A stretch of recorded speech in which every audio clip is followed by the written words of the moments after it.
AP ముఖ్యమంత్రి Chandrababu Naidu social మీడియాపై మరింత కట్టుదిట్టంగా ఉండాలని, మరింత కఠినంగా చర్యలు తీసుకోవాలని ప్రత్యేకమైనటువంటి టాస్క్ ఫోర్స్ ఏర్పాటు చేస్తున్నామని, ప్రత్యేకంగా కొంతమందిని కూడా నియమిస్తున్నామని చెప్పి ప్రకటిస్తున్నారు. దీన్ని నిన్న కేబినెట్ లో కూడా ఇదే చర్చ నడిచింది. సో ఈ అంశాలపై మాట్లాడేందుకు మనతో జాయిన్ అవుతున్నారు వైఎస్ఆర్ కాంగ్రెస్ పార్టీ నాయకులు విజయవాడ నుంచి చైతన్య రెడ్డి గారు. నమస్తే మేడం. నమస్తే సార్. మేడం, చాలా ఏపీ కేబినెట్ లో కూడా సోషల్ మీడియాని మరింత కట్టుదిట్టం చేస్తాము. ప్రభుత్వాన్ని ఎవరైనా ప్రశ్నించినా లేదా ప్రభుత్వానికి వ్యతిరేకంగా ఉన్న వారిపై చర్యలు తీసుకునేందుకే ఈ తరహా చర్యలు చేపట్టనున్నారా?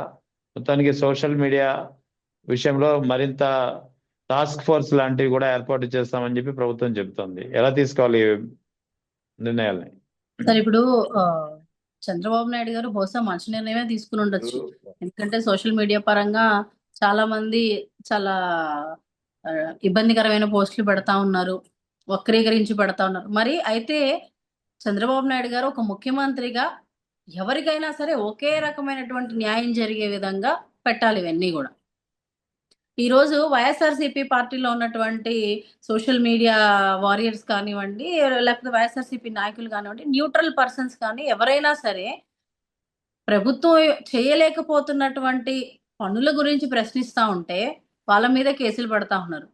ఎందుకు మీరు ఈ ఇచ్చిన హామీలను నెరవేర్చలేకపోతా ఉన్నారు? మరి ఈరోజు పలానా చోట ఎందుకు ఈ అన్యాయం జరిగింది, పలానా నాయకుడు ఎందుకు మహిళల్ని ఇబ్బంది పెడతా ఉన్నాడు, ఇట్లాంటివి ప్రశ్నిస్తుంటే కేసులు పెడతా ఉన్నారు. అంటే వీటి మీద సోషల్ మీడియాలో పోస్టులు పెట్టకూడదు. వీళ్ళు చేసే ఎటువంటి అరాచకాలు కూడా ప్రజలకి తెలియకూడదు, బయట ప్రపంచానికి తెలియకూడదు. అన్నిటినీ కూడా గంప కింద పెట్టి కప్పెట్టాలి వీళ్ళు చేసే పాపాలన్నిటినీ కూడా. పొరపాటున ఎవరైనా వైఎస్ఆర్సీపీ నాయకుడు కానివ్వండి, ఒక చిన్నపాటి సోషల్ మీడియా వారియర్ ఎవరైనా సరే వైఎస్ఆర్సీపీ నుండి బయటకు వచ్చి పోస్ట్ పెడితే అతని మీద కఠినమైన చర్యలు తీసుకుంటారు, టాస్క్ ఫోర్సులు పెడతారు, ఇంకా స్ట్రాంగ్ గా యాక్షన్స్ తీసుకోమని చెప్పేసి ఇప్పుడు ఏకంగా క్యాబినెట్ లోనే పెడుతున్నారు. ముందుగా ఒక విధంగా నేను చాలా హ్యాపీగా ఫీల్ అవుతా ఉన్నా. ఎందుకు అనంటే వైఎస్ఆర్సీపీ సోషల్ మీడియాకి కూటమి ప్రభుత్వం ఎంత భయపడతా ఉంది అనేది ఇక్కడే అర్థమవుతా ఉంది. ఈరోజు వైఎస్ఆర్సీపీ సోషల్ మీడియా చాలా స్ట్రాంగ్ గా ఉంది. దానికి నిదర్శనం 2019లో జగన్మోహన్ రెడ్డి గారు గెలుపులో ఎంతగానో సోషల్ మీడియా పాత్ర ఉంది. మరి ఇప్పుడు కూడా కూటమి ప్రభుత్వం చేస్తున్నటువంటి అరాచకాల్ని, అక్రమాలని, అన్యాయాల్ని ప్రశ్నిస్తా ఉంది. డే 1 నుంచి కూడా ప్రశ్నిస్తానే ఉన్నారు. అలా ప్రశ్నించి పోస్టులు పెట్టే ప్రతి ఒక్కరి మీద ఇప్పటిదాకా చర్యలు తీసుకుంటానే ఉన్నారు. ఇంకా చాలా హాస్యాస్పదంగా ఉంది. ఏంటి అనంటే ఈ ప్రభుత్వం చేస్తున్నటువంటి పని 2014-19 మధ్యలో అప్పట్లో టీడీపీ నాయకుల మీద పెట్టినటువంటి పోస్టులు ఏవైతే ఉన్నాయో వాటిని కూడా వెలికి తీసి ఇప్పుడు ఫ్రెష్ గా 2024 తర్వాత ప్రభుత్వం ఫామ్ అయ్యాక కేసులు పెడతా ఉన్నారు వైఎస్ఆర్సీపీ వాళ్ళ మీద. అంటే ఎంత దుర్మార్గంగా ఆలోచిస్తా ఉన్నారు సార్ ఇప్పుడు చంద్రబాబు నాయుడు గారి ప్రభుత్వంలో ఉన్నటువంటి నాయకులు. దీనికి మళ్ళీ టాస్క్ ఫోర్స్ ఏర్పాటు చేయడాలు, ఇంకా పెద్ద పెద్ద చర్యలు తీసుకోవడాలు, దానికి మళ్ళీ ఒక కమిటీలు ఏర్పాటు చేయడాలు, క్యాబినెట్ లో డిస్కషన్ చేయడాలు. అసలు చంద్రబాబు నాయుడు గారికి ఎందుకు వైఎస్ఆర్సీపీ సోషల్ మీడియా అంటే భయం? మరి వీళ్ళ దగ్గర బోల్డ్ అంతమంత మీడియా ఛానల్స్ ఉన్నాయి, యూట్యూబ్ ఛానల్స్ ఉన్నాయి, రకరకాల పత్రికలు వీళ్ళ కిందే ఉన్నాయి కదా. ఈరోజు వైఎస్ఆర్సీపీ నాయకులు సపోర్ట్ చేస్తా ఉంది ఒక సాక్షి మీడియా మాత్రమే. ఇంకొకటి 2 ఛానల్స్ ఉన్నాయి. అవి కాకుండా సోషల్ మీడియానే ఈరోజు మాకు ఒక ప్లాట్ఫామ్. ఎవరు ఏ తప్పు చేసినా, ఎవరికి పార్టీలో ఏ అన్యాయం జరిగినా, ఒక న్యూట్రల్ పర్సన్కి అన్యాయం జరిగినా అది ప్రశ్నించాలన్నా, ప్రపంచానికి తెలియజేయాలన్నా మాకున్నటువంటి ప్లాట్ఫామ్ కేవలం సోషల్ మీడియానే.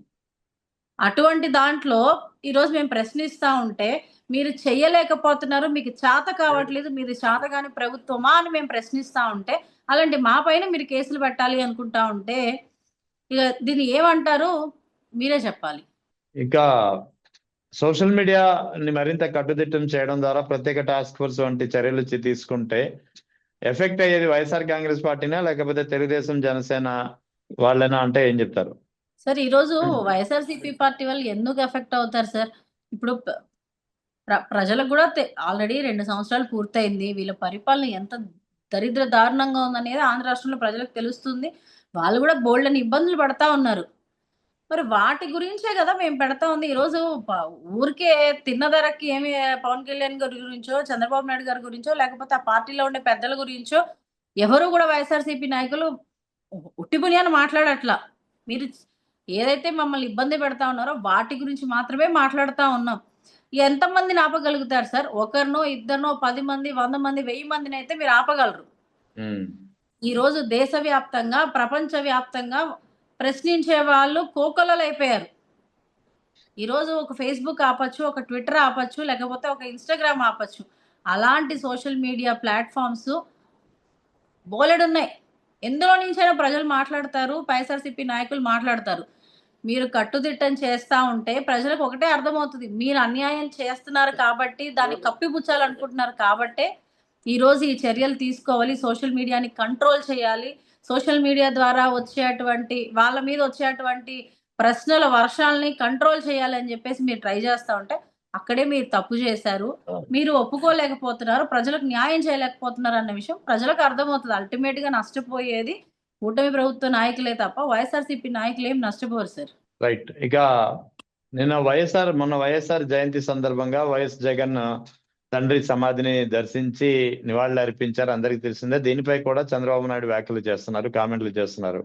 తల్లిని పట్టించుకోలేదు, తండ్రికి సమాధికి నివాళులు అర్పిస్తున్నారంటూ. సో దీనిపై మీరేం చెప్తారు?